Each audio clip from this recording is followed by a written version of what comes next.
오늘 말씀의 제목은 당신이 잠든 사이에, 영화 제목이죠. 오래전에 했던 영화 제목입니다. 주인공 남자가 사고를 당해서 혼수 상태로 병원에 입원해 있는 사이에 웬 낯선 여자와 사랑에 빠지고 결혼도 하게 되었다는 그런 이야기입니다. 잠든 사이에 뭔가 사건이 발생했다는 이야기죠. 우리가 에스더 말씀을 계속해서 묵상하고 있는데 이 전까지의 말씀을 보면 에스더와 모르드게는 사촌지간이죠. 사촌지간인데 모르드게가 나이가 많아서 딸같이 그렇게 여기고 키웠습니다. 그런데 왕후가 폐위되는 사건이 일어나면서 에스더가 왕후로 간택이 되었습니다. 그 와중에 하만이라는 왕의 제2인자가 나타나가지고 자기의 영광을 누리게 됩니다. 모든 신하들이 절하는데 모르드게가 절을 하지 않아서 이 모르드게는 도대체 어떤 사람이냐 해서 모르드게와 그가 속한 모든 유다 민족까지 진멸하려고 계획을 세우게 됩니다. 에스더가 왕 앞에 나아가서 죽으면 죽으리다 하고 왕 앞에 나아가서 간청을 하게 되는데 정작 자기의 소원은 이야기하지 않고 왕에게 잔치에 초대하는 그런 요청을 하게 됩니다. 그래서 왕이 그날 잔치에 초청을 받았다가 또 한 번 내 소원이 무엇이냐 묻는데 에스더가 소원을 말하지 않죠. 그냥 또 한 번 잔치에 오소서 하고 왕을 초청했을 뿐입니다. 자, 6장 1절에 보니까 그날 밤에 왕이 잠이 오지 아니하므로, 이 그날은 에스더가 왕 앞에 목숨 걸고 나아갔던 그날입니다. 왕과 하만을 잔치에 초청한 날이고 왕이 날의 절반이라도 떼어주겠다고 두 번째로 약속한 날이었습니다. 왕이 물었지만 에스더는 별다른 요청 없이 다만 왕과 하만을 또다시 잔치에 초청할 뿐이었고 왕은 에스더 왕후의 요청에 쾌히 승낙하게 됩니다. 그런데 하필이면 그날 왕은 잠이 오지 않았습니다. 왜 왕이 잠을 이룰 수 없었는지는 아무도 알지 못합니다. 낮잠을 잤는지 커피를 많이 마셨는지 알 수 없습니다. 그런데 그 이유는 모르지만 우리가 확실하게 알 수 있는 것이 하나 있습니다. 그것은 하나님이 드디어 일하기 시작했다는 것입니다. 그것을 어떻게 알 수 있을까요? 끝까지 읽어보면 알 수 있습니다. 에스더 뒷부분까지 가보면 하나님이 하셨구나 하는 것을 알게 됩니다. 도저히 일어날 수 없는 일들이 일어나게 되는데 그것은 오직 하나님께서 하신 일이라고 밖에는 설명이 안 되기 때문입니다. 하나님께서 제일 먼저 하신 일이 뭘까요? 왕을 잠들지 못하게 하신 것입니다. 이게 우연한 일이 아닙니다. 우연한 일처럼 보이지만 하나님께서 뭔가 일을 위해서 준비하고 계신 것입니다. 왕이 잠이 안 왔는데 그것은 단지 이유가 있다면 하나님께서 이 아하수에로 왕을 잠이 들지 못하게 흔들어 깨우고 있으셨기 때문입니다. 왕이 졸려서 잘만 하면 자면 안 돼, 자면 안 돼, 오늘 밤 내가 만나야 될 사람이 있어, 그 사람 만나고 자야 돼. 하나님께서 이렇게 왕의 뇌 속에 있는 각성중추를 자극하셔가지고 잠을 자지 못하도록 깨우고 계신 것입니다. 왕이 잠이 오지 않자 왕궁의 역대일기를 가져와서 읽게 하였습니다. 사람 심리가 다 비슷한 것 같아요. 책을 읽으면 잠이 오겠지. 그런데 궁중에 얼마나 많은 책들이 있었겠습니까? 그 많은 책들 가운데 왕궁의 역대일기를 가져다가 읽게 하였습니다. 그리고 내시가 읽어주는 부분이 하필이면 모르드게가 왕의 시해 음모를 고발하는 장면이었습니다. 딱 5년 전에 있었던 일입니다. 왕도 어렴풋하게 그때 일을 기억하게 되었습니다. 그런데 이 모든 일들이 얼핏 보기에는 그냥 우연히 이루어진 일입니다. 어느 날 잠이 안 왔고 책을 읽자 해서 갖고 왔는데 궁중 역대일기였고 5년 전의 사건을 읽게 된 것입니다. 이것은 아무것도 아닌 일 같지만 역사의 반전을 가져오는 매우 중요한 사건이었습니다. 그 왕궁 역대일기를 읽다가 모르드게가 왕의 목숨을 구했는데도 불구하고 아무런 상을 받지 못했다는 것을 알게 됩니다. 왕을 시해하려는 음모가 있었다는 것이 왕궁에서 얼마나 큰 사건이겠습니까? 그런데 이렇게 큰 사건에서 주동자는 처벌을 받았지만 공로자가 상을 받지 못하고 묻혀버리는, 사실은 있을 수 없는 일이 일어난 것입니다. 뒤늦게 그 사실을 알았던 왕은 모르드게에게 무슨 상을 내리면 좋을까 고민하게 됩니다. 그래서 사람을 찾습니다. 걔 아무도 없느냐 물었는데 밖에 누가 있었을까요? 때마침 하만이 입궐에서 뜰에 와 있었던 것입니다. 하만은 모르드게를 나무에 달고자 왕의 허락을 받기 위해서 찾아온 것입니다. 가만히 생각해 보면 이것도 완전히 상식에 어긋나는 일입니다. 그날 어떤 일이 있었을까요? 하만은 왕후의 잔치에 초청을 받고 대단히 기뻐했습니다. 마음이 하늘 끝까지 올라갔습니다. 그리고 집에 와서는 하만이 그 모든 일을 아내와 가까운 사람들에게 이야기했습니다. 왕이 자기를 얼마나 높여주었는지, 내가 재산이 얼마나 많은지, 그리고 왕후도 잔치를 벌였는데 왕 외에 잔치에 초청을 받은 신하는 자기밖에 없다는 것입니다. 이제 내가 왕의 인장 반지도 가지고 있고 왕후도 나에게 굽실거리고 있고 이제 나는 매우 중요한 사람이 되었다 하고 가족들에게 자랑을 하고 있습니다. 그런데 거기에다가 한 가지를 덧붙였습니다. 내가 대궐문을 나오는데 모르드게라는 신하가 앞에 앉아가지고 나에게 절하지도 않고 꿇지도 않고 그 모르드게만 보면 내가 기분이 나쁘다 하는 것입니다. 그래서 만족할 수 없었다는 이야기입니다. 아내와 모든 친구가 나름대로 지혜를 줍니다. 50규빗이나 되는 장대를 준비하고 모르드게를 거기에 매달라고 왕께 부탁하라는 것입니다. 왕께 부탁하면 왕이 그깟 거 하나 안 들어주겠어요? 그 모르드게가 이제 그 악한 사람이라고 고해받지면 왕은 얼마든지 들어줄 수 있을 것입니다. 이제 아침만 되면 하만은 왕궁에 입궐해서 부탁만 하면 되는 것입니다. 그런데 하만은 아침까지 기다릴 수가 없었던 것입니다. 그래서 야밤에 왕궁을 찾아간 것입니다. 이게 도대체가 있을 수가 없는 일입니다. 아침만 되면, 날이 밝으면 왕의 제가를 받고 오후에는 눈엣가시 같은 모르드게를 나무에 달 것이고 저녁에는 왕후의 잔치에 초청받을 것인데 이제 하루만 더 지나면, 날만 밝으면 모든 것이 일사천리로 진행이 될 것인데 그러면 두 다리 쭉 뻗고 자면 되지 않겠습니까? 하만은 그렇게 두 다리 쭉 뻗고 자면 되는데 모르드게를 죽일 생각을 하니까 너무 흥분이 되어서 잠이 안 오는 겁니다. 그래서 야밤에 출근해서 왕을 찾아갔던 것입니다. 그런데 도대체 이 야밤에 왕을 찾아가서 뭘 어쩌자는 것이겠습니까? 왕이 아무리 하만을 신뢰하기로서니 야밤에 왕을 찾아가 잠자는 왕을 깨울 수는 없는 것 아니겠습니까? 국가에 전쟁이 일어난 것도 아니고 재난이 닥친 것도 아니고 기껏해야 한 사람 처형하자는 일이 분초를 다투는 일이 아닌데 야밤에 왕궁까지 찾아갈 이유가 없지 않겠습니까? 그런데도 하만은 그렇게 했던 것입니다. 그냥 뜰 안에서 뒷짐지고 왔다 갔다 하면서 왕이 언제나 일어나려나 해가 언제나 뜨려나 그렇게 기다리고 있었던 것입니다. 그렇게 기다리고 있다가 하만은 때마침 사람을 찾는 왕을 만나게 됩니다. 가만히 보면 이 모든 것들이 착착 들어맞습니다. 우연히도 착착 들어맞았습니다. 이 야밤에 왕도 잠을 안 자고 깨어 있어야 되고 그 야밤에 하만도 깨어 있어야 하고 둘이 약속도 없이 만나야만 했습니다. 이런 일이 일어날 수 있는 확률이 얼마나 될까요?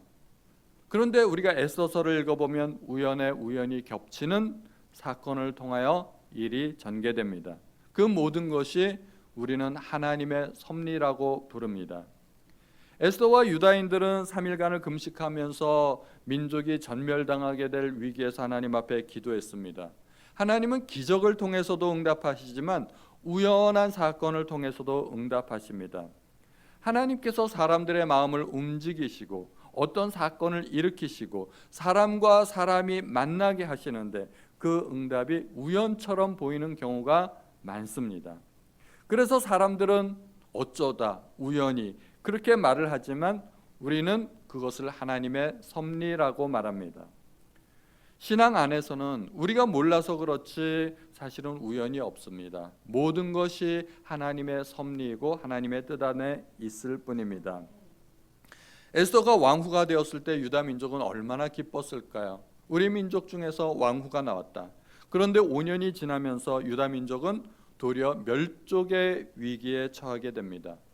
이때 모르드게가 에스더에게 유명한 말을 합니다. 내가 왕후의 자리를 얻은 것이 이때를 위함이 아닌지 누가 알겠느냐. 모르드게는 이 모든 것이 하나님의 뜻 안에 있다고 보았습니다. 에스더가 왕후가 된 것은 운이 좋아서 된 것도 아니고 에스더가 잘나서 된 것도 아니고 이때를 위한 하나님의 섭리라는 것입니다. 모르드게가 왕의 시해 음모를 고발했을 때 모르드게는 비록 왕의 목숨을 구했지만 아무런 보상을 받지 못했습니다. 그때는 얼마나 억울하고 또 섭섭했겠습니까? 모르드게는 몰랐지만 우리가 시간이 지나고 보니까 이 사건마저도 이때를 위한 하나님의 섭리라는 것을 알게 됩니다. 우리는 전지적 작가 시점에서 성경을 보잖아요. 그러니까 우리는 다 아는 거죠. 모르드게가 모르는 사건도 우리는 이렇게 알게 됩니다. 모든 상황과 사건 속에서 섭리하시는 하나님의 손길을 바라볼 수 있어야 됩니다. 우리는 살다 보면 좋은 일도 만나게 됩니다. 와, 기분 좋다 이렇게 좋아만 할 것이 아니라 하나님께서는 왜 나에게 그런 복을 주셨는지, 그 복을 통해서 내가 해야 할 일은 무엇인지 사명도 깨달아야 합니다. 또 굳은 일도 만나게 됩니다. 어려운 일을 당하게 되면 아이고 내 팔자야, 내가 어쩌다 저 인간을 만나서 이렇게 신세한탄만 하지 마시고 하나님이 나에게 원하시는 것은 무엇일까? 내가 어떤 반응을 하기를 원하실까? 보이지 않게 일하시는 하나님의 섭리를 깨달으시기 바랍니다. 오직 기적만이 하나님의 방법은 아닙니다. 왕이 야밤에 잠을 안 자고 왕궁 일기를 읽고 하만도 야밤에 잠을 안 자고 장대를 세우면서 왕궁을 찾아오고 둘이 그렇게 야밤에 깨어있는 동안에 에스더는 뭐하고 있었을까요? 모르드게는 뭐하고 있었을까요? 3일간 금식 기도는 이미 끝났잖아요. 또 철야 기도했을까요? 가장 상식적인 수준으로 생각해 보면 에스더는 왕후인데 뭐 했을까요? 제가 보기에는 아마 그 시간에 자고 있었을 것 같아요. 야밤에 자야 하지 않을까요? 뭐 매일마다 새벽 기도를 할 수 없지 않습니까? 뭐 철야 기도도 하루 이틀이지 그 야밤에 야심한 시각에 모르드게와 에스더는 제 생각에 가장 합당한 일은 잤을 것 같아요. 온 세상이 잠자고 있는 시간 아닙니까? 유다 민족이 다 자고 있는 시간입니다. 그런데 그 자는 시간에 하나님은 일하고 계셨습니다. 왕도 깨우시고 하만도 깨우시고 둘이 만나게 하시고 역사를 이루어 가시는 것이죠. 당신이 잠든 사이에 하나님은 일하고 계십니다. 내가 퍼질러 자고 있는 시간에도 하나님은 일하고 계십니다. 그래서 마가복음 4장에 보면 그가 밤낮 자고 깨고 하는 중에 씨가 나서 자라되 어떻게 그리 되는지를 알지 못하니라. 농부가 씨를 뿌렸는데 자고 깨고 하고 시간이 지나다 보니까 어느 날 보니까 쑥 자라 있다는 것입니다. 누가 그렇게 만들었을까요? 하나님이 하셨습니다. 그래서 바울이 하는 말이 나는 심고 아볼로는 물을 주었지만 하나님이 자라게 하셨다고 말을 합니다. 제 카톡에 보면 재민이 막내 사진이 아직도 아기 사진인데 그냥 그 바꾸는 게 귀찮아서 놔뒀더니 자고 깨고 하니까 재민이가 이만큼 컸어요. 발도 285, 키도 저보다 크고요. 몸무게도 저보다 많이 나가고요. 누가 그렇게 했을까요? 하나님이 하셨습니다. 하나님께서 하신 일이지요. 역사는 밤에 이루어진다는 말이 있습니다. 이 말뜻은 세상을 지배하는 것이 남자들인 것 같지만 사실은 남자들 뒤에서 남자들을 조종하는 여자들이 또 따로 있다 하는 그런 의미로 이런 말을 만든 것이죠. 그래서 역사는 밤에 이루어진다 하는 것인데 정말 그 말이 맞는 것 같아요. 물론 여자들의 힘도 있지만 내가 모르는 사이에 내가 잠자고 있는 사이에 뭔가 위대한 일들이 이루어진다는 의미가 됩니다. 하나님이 밤에 일하시기 때문입니다. 사람은 아침으로 시작해서 저녁으로 하루를 마치지만 하나님은 저녁 때 시작해서 아침으로 하루를 마치십니다. 그래서 인간의 끝은 하나님의 시작이라는 말이 있습니다. 인간이 끝나면 그때부터 하나님이 일하신다는 것입니다. 그래서 창세기를 보면 하나님께서 천지를 창조하실 때 저녁이 되며 아침이 되니 이는 몇째 날이니라 하는 구절이 반복됩니다. 그것이 하나님의 셈법입니다. 이스라엘 민족은 홍해를 건너고 광야로 들어서면서 하나님께서 구름 기둥으로 그들을 인도하셨습니다. 저 앞에 보면 구름 기둥이 있는데, 그런데 그 구름 기둥이 하늘로 올라가서 하늘에서 쫙 퍼져가지고 햇빛을 가리는 양산처럼 된 것입니다. 그들을 뜨거운 햇빛으로부터 보호해 주시는 것입니다. 그런데 광야는 낮에는 덥지만 또 밤에는 추운 곳 아니겠습니까? 그래서 광야에서 백성들이 잘 때는 하나님께서 불 지펴가지고 불기둥 만들어서 백성들이 감기 걸리지 않도록 그렇게 또 보호해 주시는 하나님이십니다. 밤에는 행군을 안 하기 때문에 이정표가 필요가 없어요. 그런데 하나님께서는 불기둥을 지펴 주셨다는 것입니다. 그래서 시편 기자는 낮의 해와 밤의 달이 너를 해치지 않을 것이라고 이야기하는 것입니다. 이스라엘 민족이 출애굽 이후에 광야에 나와서 한 달 정도 지나니까 양식이 다 떨어졌어요. 처음에는 애굽에서 갖고 나왔던 그 양식을 먹었겠죠. 근데 양식이 떨어지니까 이제 하나님을 원망하기 시작합니다. 우리가 애굽에 있었을 때는 고기도 먹고 부추도 먹고 파도 먹고 마늘도 먹고 다 먹었는데 광야에 나오니까 먹을 게 없도다 그러는 거예요. 그러니까 하나님께서 그때부터 하늘 양식을 주시겠다고 말씀하십니다.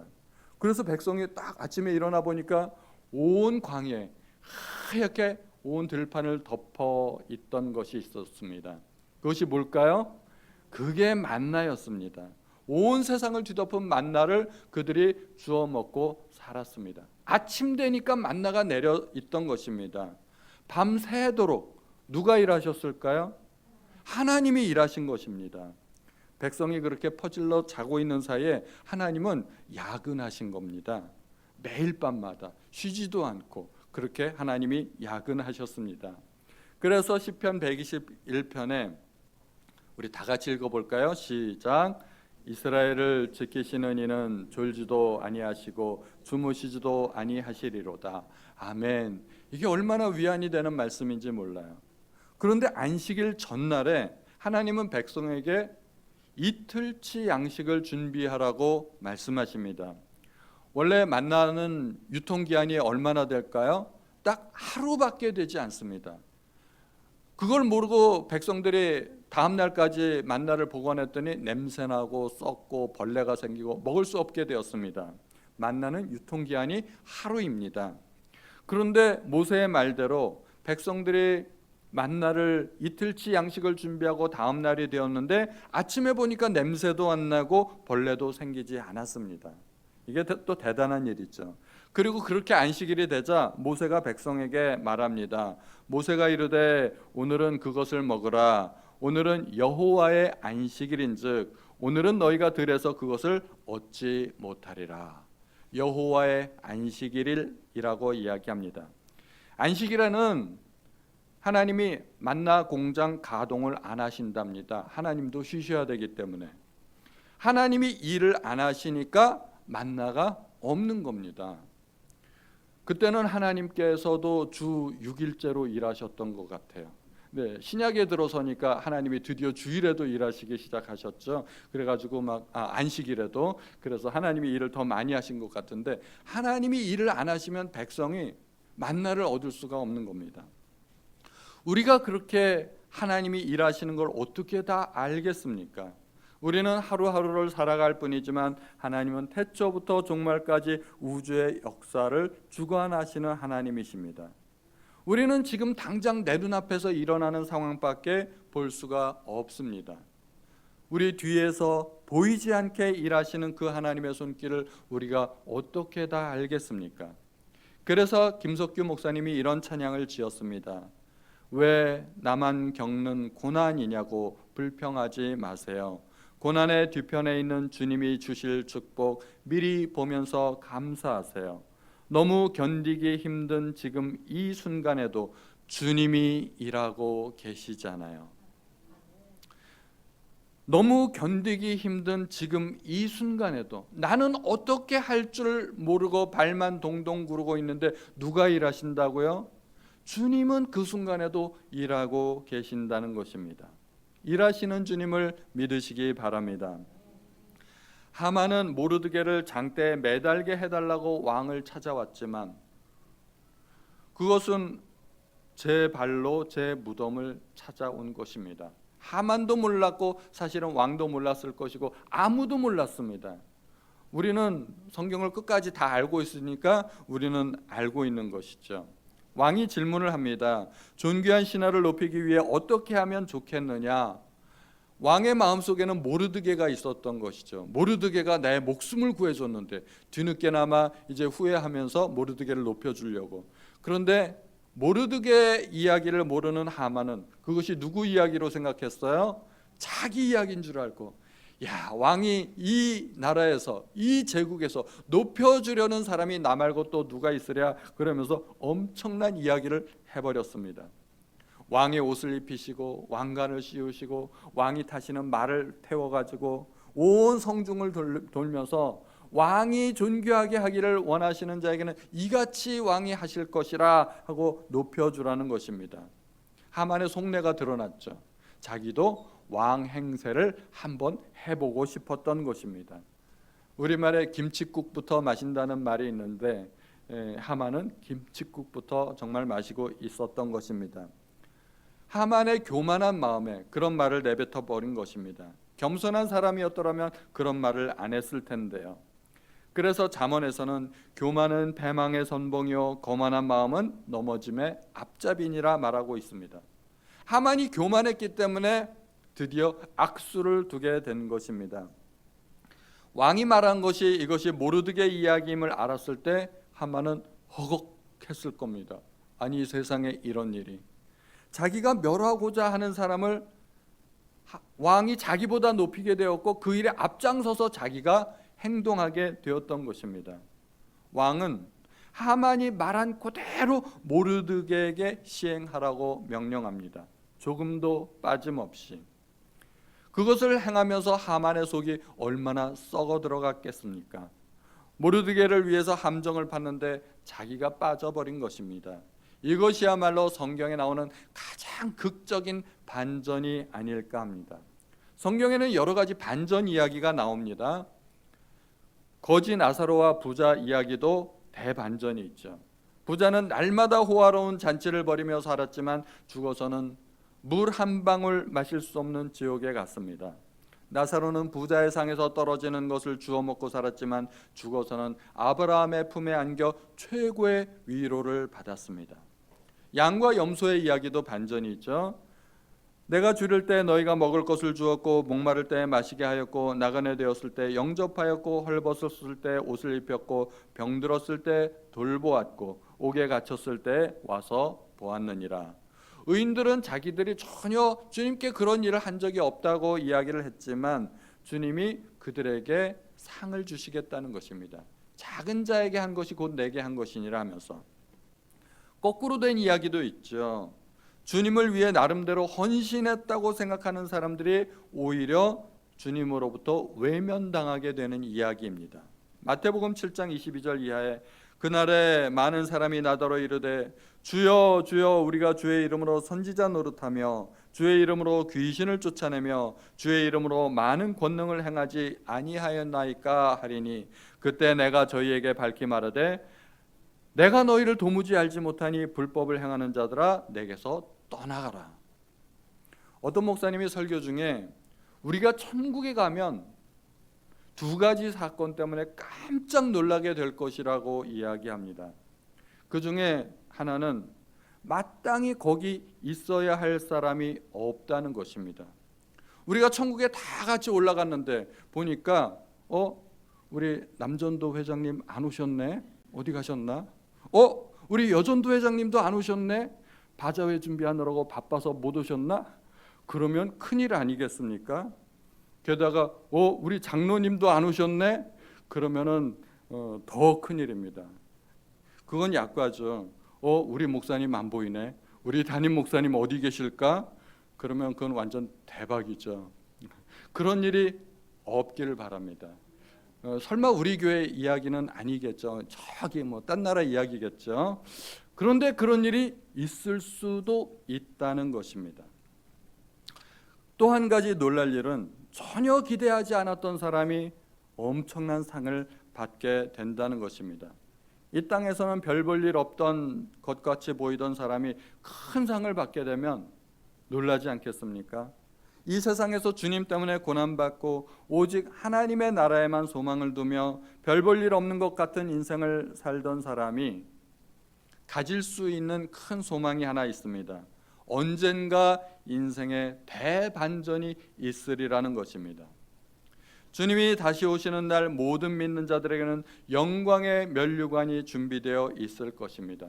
그러므로 우리는 고난 가운데라도 소망을 가질 수 있습니다. 이 땅에서는 인생 대역전이 일어나지 않을지도 모르지만, 그러나 우리가 하나님 나라에 가면 거기서는 반드시 인생 대역전이 일어날 수 있다는 것입니다. 하만은 번뇌하면서 집으로 돌아와 그날 하루에 있었던 일들의 자초지종을 이야기했습니다.